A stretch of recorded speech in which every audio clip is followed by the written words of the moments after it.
Chief Keef just did the unthinkable. He officially linked up with NBA youngboy OBlock's biggest rival, and now his own former neighborhood is reportedly plotting against him. Members from the area are spiraling on social media, claiming they no longer respect Sosa, and the tension is reaching a breaking point. But there's a side to this story that many people are missing. Keef actually moved on from OBlock years ago, and today, we're diving into the specific reasons why he turned his back on the neighborhood that built his career. Chief Keef was once the undisputed king of OBlock, the drill pioneer, who put Chicago's scene on the global map. However, his relationship with his old crew shifted from total loyalty to pure betrayal. This recent link-up with youngboy didn't just frustrate people, it brought years of underlying tension to the surface. To really understand how Sosa went from OBlock royalty to their primary target, we have to go back to the beginning and uncover the real history that rarely gets discussed. Back in the early 2000s, Chief Keef was just Keith Kuzart, a young kid growing up in Parkway Gardens, famously known as OBlock. During those early days, Keef was incredibly close with everyone: King Von, Boss Top,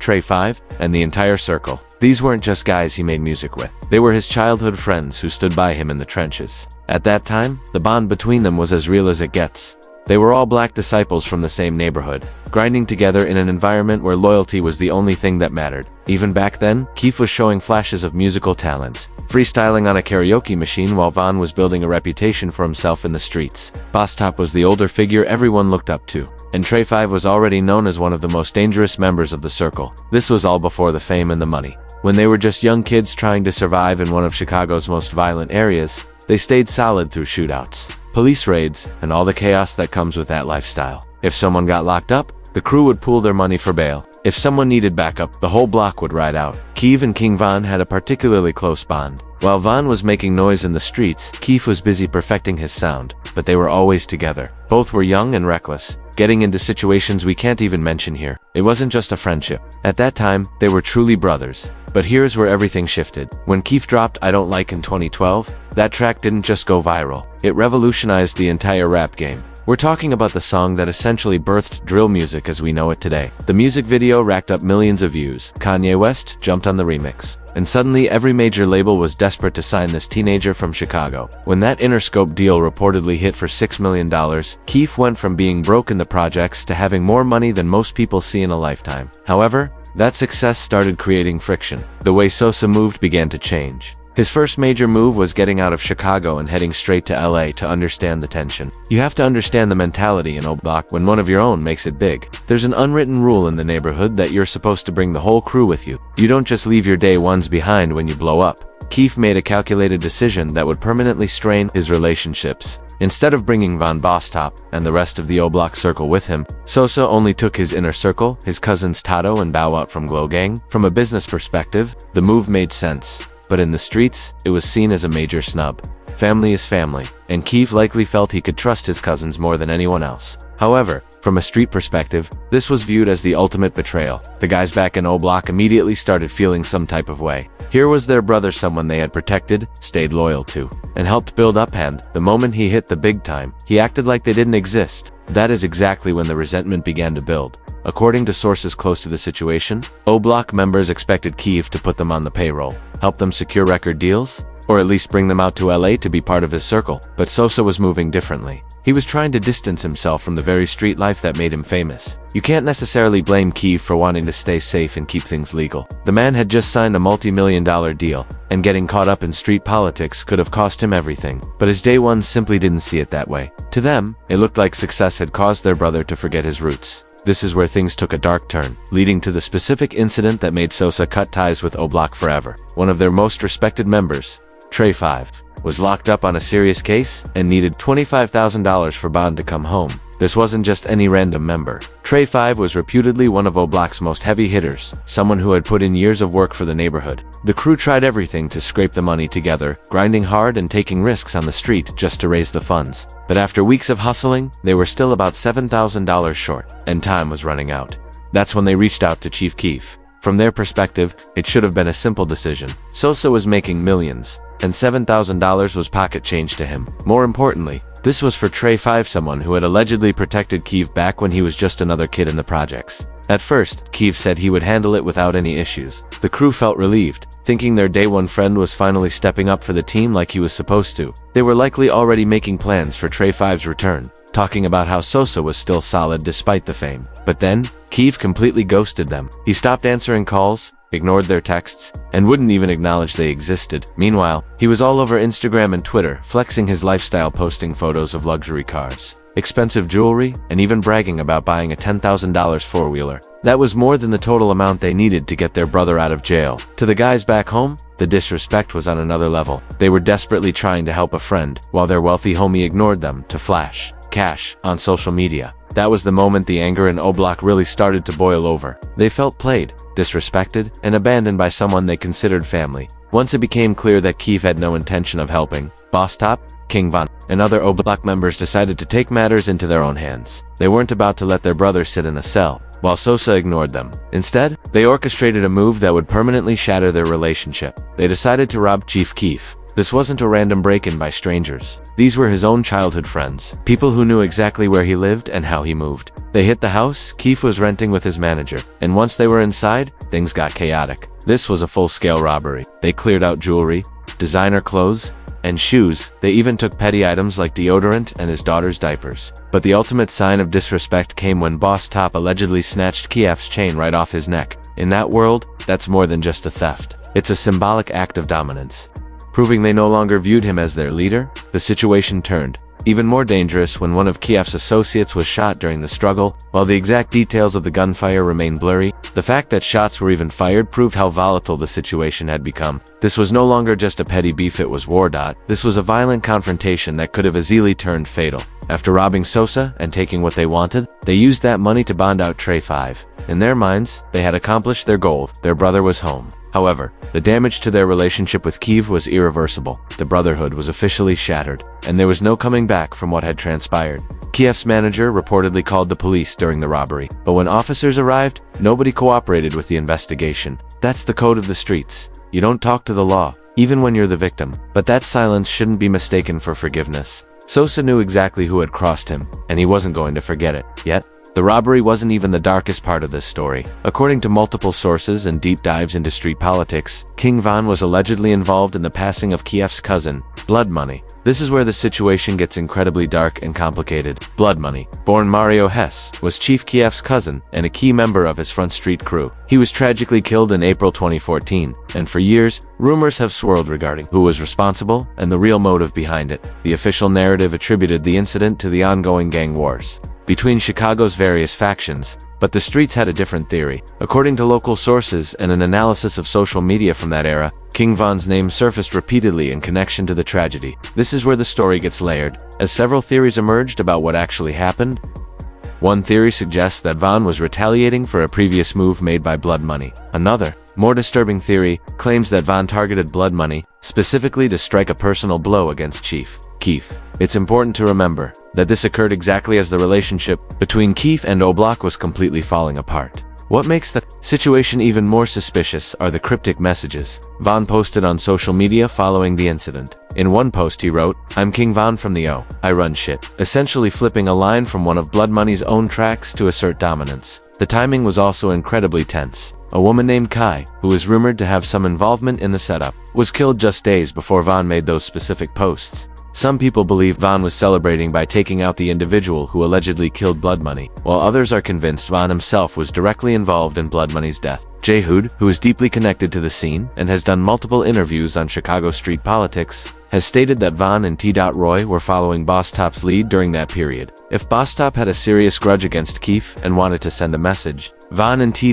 Roy would have been the ones to handle the situation. The most disturbing part of this theory is the suggestion that Von didn't just rob Keef, he allegedly took the life of a family member. That is a line that can never be uncrossed, and it explains why Keef's resentment toward his former circle runs so deep.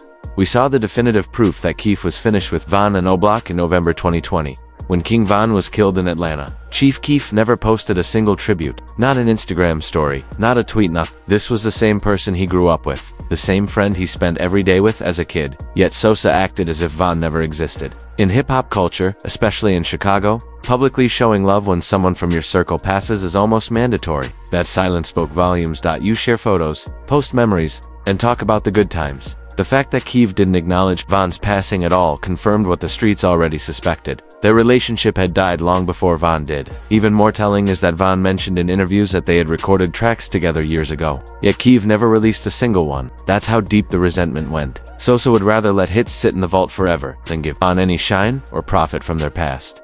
While other Chicago artists like Lil Durk, Polo G, and even some rivals were posting tributes, Keef's silence was deafening. It was a cold, unspoken statement that he simply didn't care, proving just how much anger he still carried over everything that had transpired. Fast forward to 2024, and Chief Keef just did something that sent shockwaves through the entire Chicago drill scene. He linked up with NBA YoungBoy in the studio to record music. For those who don't follow the politics, this wasn't just Keef collaborating with a random artist. This was him linking up with Lil Durk's biggest enemy. The beef between NBA YoungBoy and Lil Durk has been one of the most intense rivalries in hip-hop for years. They've traded diss tracks, their crews have been involved in violent confrontations, and the tension has led to real-world consequences. For Chief Keef to suddenly show up in the studio with YoungBoy was like dropping a nuclear bomb on Chicago politics. When that studio footage dropped showing Keef and YB together, working on music and looking comfortable with one another, it was clear that this wasn't just a one-time collaboration. They were building a genuine relationship, and Keef was making a statement that he didn't care about the city's feelings. The timing of this link-up was perfect from Sosa's perspective. He had stayed neutral in the Durk vs. YoungBoy beef for years, likely trying to avoid further drama.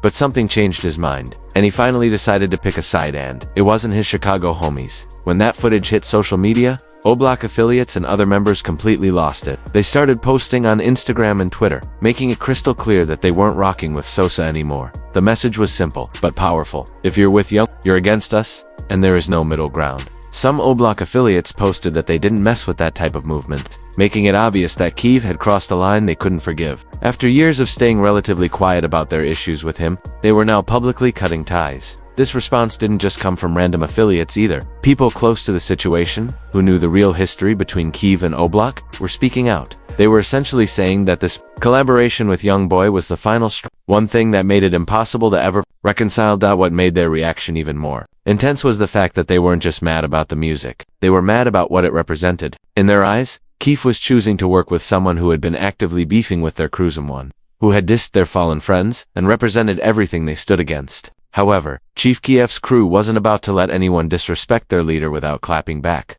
Glow Gang members started responding on social media, and their message was loud and clear. They didn't give a single damn about OBlock's feelings or opinions. One Glow Gang member posted that they didn't care about what OBlock had going on, essentially telling them to mind their own business and worry about their own problems. The post was dismissive and disrespectful, proving that Glow Gang wasn't intimidated by the backlash at all. Another Glow Gang affiliate was straight up laughing at the situation on social media, posting emojis and making jokes about how pressed OBlock was getting. They were treating the entire beef like entertainment, which likely made the other side even angrier. But here's the wildest part of the Glow Gang response. One of their members revealed that Keef and YoungBoy didn't just make one song together. They allegedly have 6 more tracks in the vault ready to drop. That's not just a one-time collaboration. It's a full partnership that's about to get even more serious.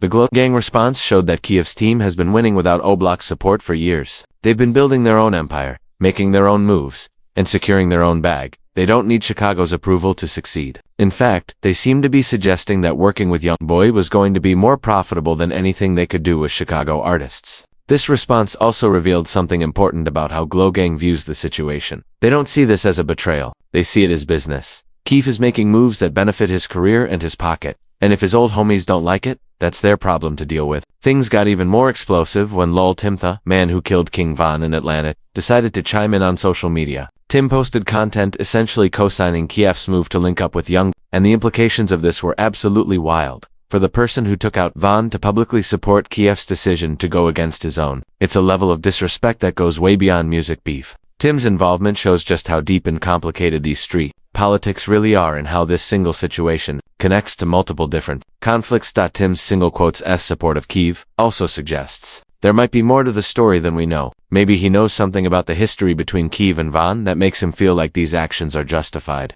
Or maybe he's just trying to stir the pot and keep the drama going. Either way, when Von's killer is publicly backing your moves against Von's crew, it sends a loud message to everyone watching. It's as if Tim is saying that even he understands why Keef would want to turn his back on his former circle. To really grasp why this situation is so volatile, you have to understand the deeper street politics that have been brewing for years. This isn't just about music or money anymore.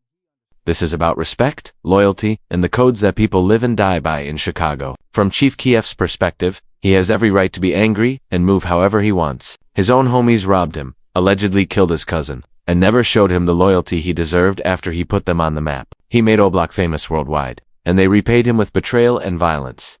From OBlock's perspective, however, Keef abandoned them when they needed him most. They feel he got rich and left them in the trenches, only looking out for his blood family while his day ones struggled. When they needed bond money for their homies, he ignored them completely, despite having more than enough to help. The truth likely lies somewhere in the middle. Keef probably did get caught up in his success and distanced himself from his roots, while OBlock likely had unrealistic expectations about what Keef owed them and how much he should sacrifice for their benefit. What makes this situation so dangerous is that both sides feel completely justified in their actions. Keef feels like he was betrayed first, so in his eyes, anything he does now is just payback. OBlock feels like Keef betrayed them first, which in their minds justified robbing him and cutting him off. This rift between Keef and his former circle also carries major implications for the music industry, specifically for Chicago's drill scene. Chief Keef is widely considered the godfather of drill, the person who created the sound and the culture that put Chicago rap on the global map. For him to completely turn his back on Chicago and start collaborating with their enemies represents a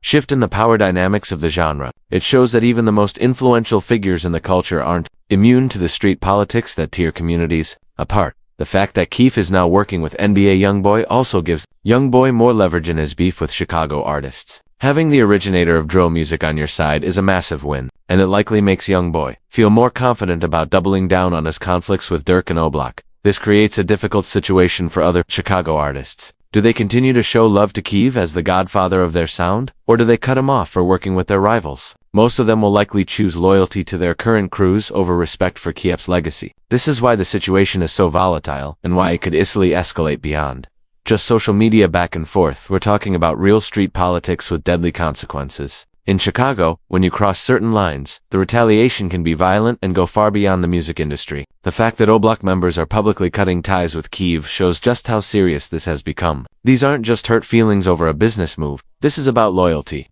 respect, and the street codes that people have lost their lives over. In street culture, turning your back on your own block to link up with their biggest enemies is considered the ultimate betrayal. However, Keef seems to be past the point of caring about those consequences. He's been living in LA for years, surrounded by security and making moves on his own terms. He's likely calculated that he is safe from any physical retaliation and is willing to risk whatever fallout comes his way. The big question now is whether this beef will stay confined to social media posts and diss tracks, or if it will escalate into something more serious. Given the violent history of Chicago's drill culture and how personal this conflict has become, there is always a risk that things could turn deadly. What makes this even more concerning is that this situation ties together multiple different conflicts that are all interconnected. You've got the Keef versus OBlock situation, the Dirk versus YoungBoy beef, and the ongoing violence between various Chicago factions. When all of these conflicts begin to intersect, the potential for real-world violence increases dramatically. Ultimately, Chief Keef's decision to link up with NBA YoungBoy represents the final break from his Chicago roots. After years of tension, betrayal, and unresolved beef, Sosa has officially chosen a side, and it's not with the block that made him famous. This isn't just about one studio session or a single song. This is years of built-up resentment finally boiling over. Keef is showing the world that he doesn't need OBlock's approval or their support, and he's willing to work with their biggest enemy to prove it. The streets are watching, the fans are divided, and this beef is far from over. With 6 more songs allegedly in the vault, Keef and YoungBoy are just getting started. Meanwhile, OBlock is making it clear that there is no coming back from this betrayal. What's truly sad about this situation is how it highlights the destructive nature of street politics and hip-hop. Here you have Chief Keef, someone who could have been a unifying figure for Chicago, instead becoming an enemy of his own city. The same streets that made him famous have now turned against him, and there is likely no way to repair that relationship. For the younger generation of Chicago artists, this situation serves as a cautionary tale about the weight of loyalty and the harsh consequences of betrayal. It highlights how quickly relationships can turn toxic once money, fame, and street politics enter the equation. The broader hip-hop community is also watching closely, as this represents larger themes of authenticity, loyalty, and the complex bond between artists and their communities. Keef's decision to prioritize his own interests over his hometown ties will likely influence how other artists navigate similar situations in the future. One thing is certain, the Chicago drill scene will never be the same. The king of OBlock has officially become their enemy, and in a city where loyalty is everything, that's a line you simply can't uncross. This situation is set to get even more intense as more music drops and more people are forced to choose sides. Given the layers involved: personal betrayal, street politics, industry competition, and regional pride, this drama is likely to continue for months, if not years to come. Every new song, every social media post, and every public appearance will be analyzed for signs of either escalation or reconciliation. But based on everything we know about the history between these parties, reconciliation seems impossible. Too much has happened, too many lines have been crossed, and there is simply too much pride at stake for anyone to back down now. We'll be here to break down every development as it happens, because this story is far from over. Chief Keef just lit the fuse on a situation that's been building for a decade, and now everyone is waiting to see what explodes next in Chicago. These types of beefs don't just fade away. They define careers, destroy relationships, and sometimes end lives. The only question now is how far this will go, and whether anyone can stop it before it reaches a point of no return. Given the history of Chicago's drill culture and how personal this conflict has become, we're likely only seeing the beginning of a war that could last for years. Stay tuned, because this situation is about to get even more explosive, and we'll be here to cover every twist and turn as it unfolds.